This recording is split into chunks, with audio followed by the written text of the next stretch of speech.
It is said reading enriches and enhances people's daily lives and unlocks a world of opportunity for people.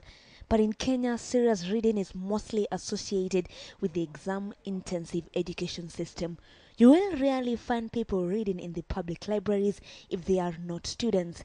These facilities are always underutilized, yet there are books for all kinds of people. The government to prioritize not just the education for young and those in the middle age years, which is good, but also to create an enabling environment for lifelong learning for all citizens. The situation is so dire that most Kenyan publishers concentrate on textbooks whose market is almost assured. There are, however, a few publishers that have decided to go against the grain and are now publishing fiction, motivational and other informative books. A few years ago, just about 10 years ago, you could hardly find a quality Kenyan work published locally in our bookshops. And that was a complaint. Maybe people are not reading because there isn't any good Kenyan works that are being published. And so that's the gap that we came in to fill. You will find that those people who are successful are abundant thinkers. Those people who are not successful are often people who live in what I call the scarcity paradigm.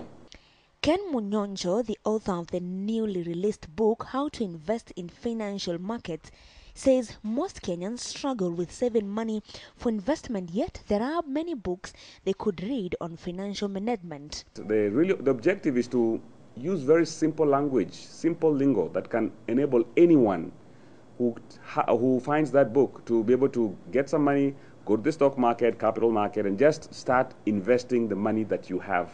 Heart to Heart is actually our own story. We felt that some of us need to be vulnerable because we are such supporters for families.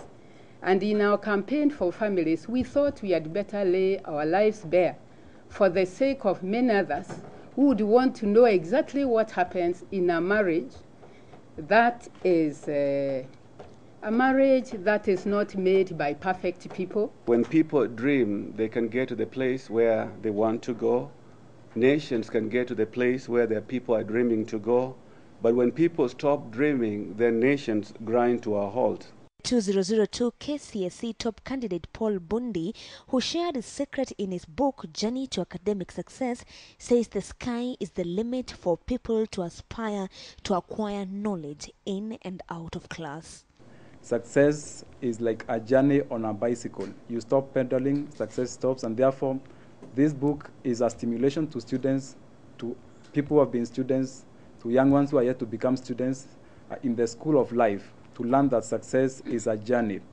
While the Kenya education system emphasizes on workforce development, it does not lay a strong foundation for personal enrichment through lifelong learning, as evidenced by the largely non-reading culture. Maybe it is time for change. Instead of spending too much free time watching football, movies, soap operas, or sitting in groups to discuss politics, you may want to pick a book and read for your mental growth.